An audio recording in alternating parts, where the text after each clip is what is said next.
All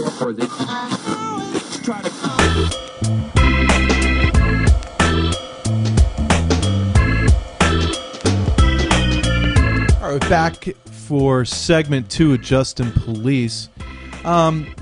Justin, one of the, we always talk to our, during our interviews about sort of some of the essential qualities that people who run their own business, especially people in your field, because, let's be honest, mortgage business, just like our business, the wealth management business, not an easy business. Right, I mean, absolutely. You're talking 95% of the people that do this business end up not doing the business within years.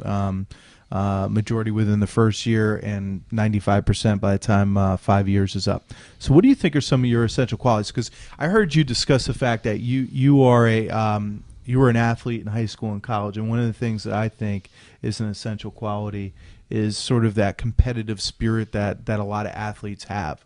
So what are some of your thoughts around qualities that you should have? Yeah, I mean, I think definitely having a competitive spirit, is a big thing, because, you want to succeed. And you know what it's like to succeed, granted on a different level of being an athlete, but you know what it's like to succeed, and you also know what it's like to fail. Yeah. And you don't want to have that feeling as a failure.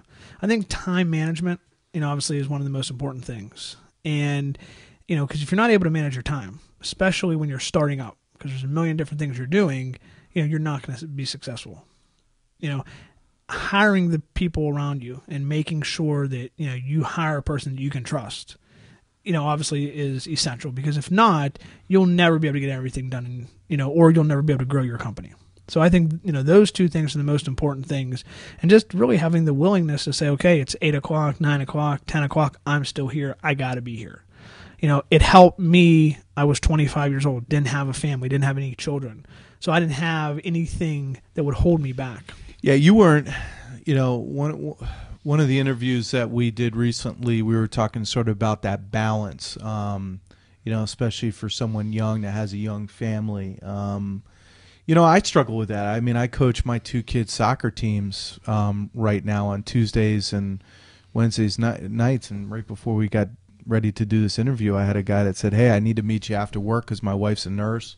I'm in sales. I can come and go, but she's a nurse. And I go, Mondays or Thursdays, bud. Mondays or Thursdays, right. But at the same time, if it has to be a Saturday morning or a Saturday afternoon between some soccer games, you got to do what you got to do to see people. When you got to make working with people easy. And that's the challenges I meet now. I have 2 young kids now that. How old? A 3.5-year-old and a 5-month-old. Wow. So those. You look pretty good for not sleeping, buddy. You look pretty good for not sleeping. But those challenges that weren't there before are there now. Yeah. So you just got to always constantly evolve. Mm-hmm. And you got to make sure you do balance it. You got to make sure you do have time for home. Yeah. I couldn't agree with you more. Although my wife would argue that I didn't get that concept the first 5 or 6 years of having a family. But, right. Listen, I'm trying to make up for it now. It's like you said, it's not easy, but that's the biggest feedback I give young folks is, strike that balance sooner rather than later, because it'll make life a lot easier for you. Absolutely. Now, Justin, you said earlier that it took you about a year before you actually started the business from when you decided you were going to get there. What did you learn over that year? And then how did that grow over, say, the first 12, 18 months of actually the business being open? Well, the biggest thing was patience, because I'm the most impatient person you ever meet in your life. So going through and having the attorneys draw up, all the documents they needed to draw up, and, making sure all our ducks were in a row and set up properly and waiting for the state. I think that was the biggest thing that I learned, was just, things have to take their, proper course of action. And when we started, we were successful right at the beginning. But having the patience, because, you're successful at the beginning, and then you kind of hit a wall where you're still successful, but you're not growing. And just having the patience to say, okay, look, we're still doing things the right way. We're still successful, but we need to take a step back, look at these things, and it might take another 6 months to continue to grow. And I think that was the biggest thing for me, just learning how to relax a little bit and understanding that things do take time. I got to tell you, there's 2 people that are going to argue with you being the most impatient person out there, and that's my mom and my wife.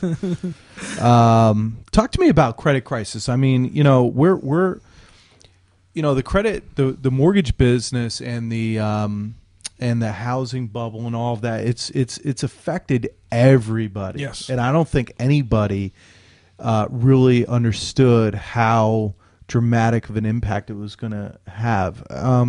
Talk to us about your business, what you've seen. How'd you, quite honestly, how are you here? Because I'm thinking like 90% of your competition, at least the independent mortgage, not the big banks that got bailed out. Right.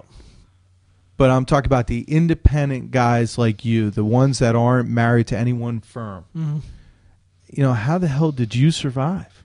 And that's a good point. And I don't know the most recent numbers, but in 2005 there was 2,400 mortgage companies in Pennsylvania.